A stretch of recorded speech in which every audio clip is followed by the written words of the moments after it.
summer, lovely Sunday morning. Sun was just coming out. Birds were all singing. I poured myself a fresh cup of steaming hot coffee. Went out, sat on a lawn chair, just having a sip of that coffee. The minute that cup touched my lip, an evasive mosquito fly on my bald head and decide to dig for gold. You know, I tried to smack it. And with that hot cup of coffee, I got burnt. There's this bugger, you know. I couldn't catch it. I got bitten and I got burnt. How many of you were ever bitten, burned, battered, bruised, bumped in your life? How many of you are emotionally scarred in your life? Did you allow someone's voice to travel through the air, enter your ear, go to your brain and upset your mind? If Dalai Lama said, if someone give you a gift and you did not accept it, then whose gift it is? That's a point to ponder on. Whose gift it is? Let me tell you that there are sweet lessons in bitter moments. Let me tell you about my second bite. I came from Guyana, and where I used to live, it's very close to the rainforest, like almost the Amazon. We always heard at night about this lovely story about fishes that lurk at night. My cousin and I, we went out on a moonlight night about 10 kilometers away from home. And on our way returning, I stepped on a poisonous snake. We were barefooted, and it bit me on the toe. Took me about 4 hours to reach home, but by the time I reached home, the poison had already climbed to the top of my leg. I was dragging on one foot. My dad was really mad. He always tell me, don't go out at night into the forest. My neighbor, Kalu, he's a log cutter. He came over and he took a razor and slashed my toe. And he started to suck the blood out of my toe and spitting it out. He was trying to get the poison out.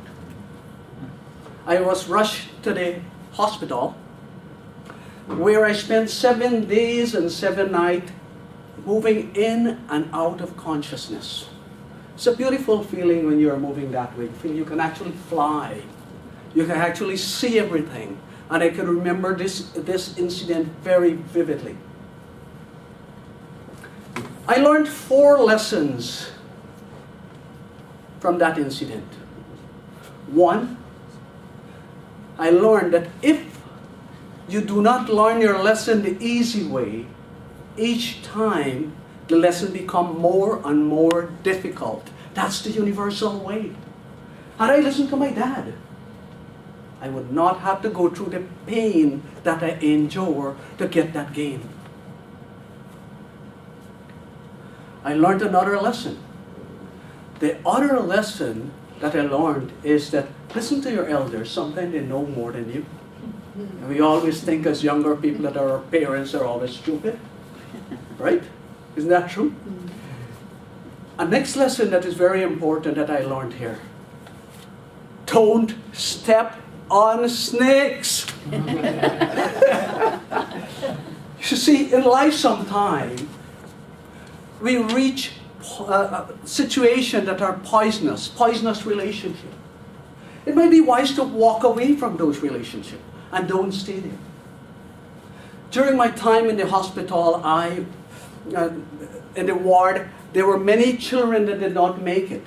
And somehow, somewhere, the seed was then planted that coming to Canada later on, I established the Caribbean Children Foundation, who have saved over 200 children. Just last month, 21 babies received heart surgery from Dominican Republic and Guyana.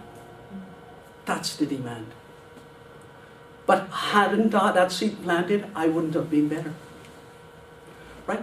Sometimes we must learn from the past. Past is very important to learn from. But let's not dwell there. That's the past. When we dwell in the past, we become depressed. Sometimes it's good to forgive and forget. You see, forgiving is like the rose that gives the scent to the heel that crushes it. Release the scent to the heel that crushes it. Let's also embrace our burns, our bites, our bumps, our broken bones and our broken times and broken marriages and battered times. Let's embrace it and let's search for the lesson inside. As Dr. Wayne Wyatt put it, change the way you look at things and the way you look at things will change. That reminds me of a story. This boy got a ball and a bat. He went out in the field, looked around, no one was there. Threw the ball up. And he missed. Take the ball again, popped it up. Bang! He missed. He looked around, no one was looking. He did it for the third time, and he missed. He stand up and said, wow! Hey, hey, what a wonderful pitcher I am! Now, do you know fear can paralyze you? Fear is false evidence appearing real, F-E-A-R. But is fear real? Some people will say no. I say yes. Let me tell you about my third bite. Just last year, I was in Malton and I was attacked by a dog. The dog came straight for my jugular. I raked back like this and it caught me just about 3 inches away from my neck. Just 3 inches. Now, I questioned it. I said, why did the dog attack me and did not attack its owner? Why? Go up to the owner, it will lick the owner's hand, jump to the owner, kiss the owner, turn around at the owner. But why? Because I grew up in Guyana where we are scared of dogs. So I was afraid of dog. Right? And because I was afraid of dog, the dog senses that and attacked me. Had I been brave and bold like that mosquito, had I had nothing that called being afraid, had I had that love that owner would have got for that dog would have probably come jumping all over me, licking me. Right? So fear is something dangerous and it's real. But how can you get rid of fear? It's very simple.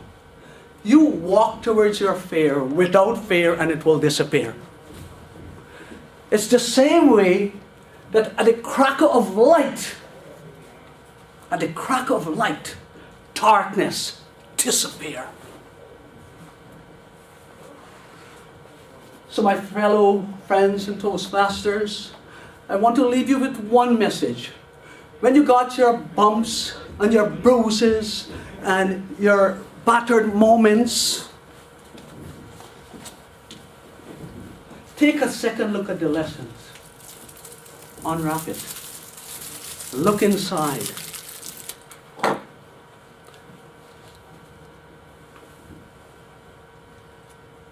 It's a good one. Thank you.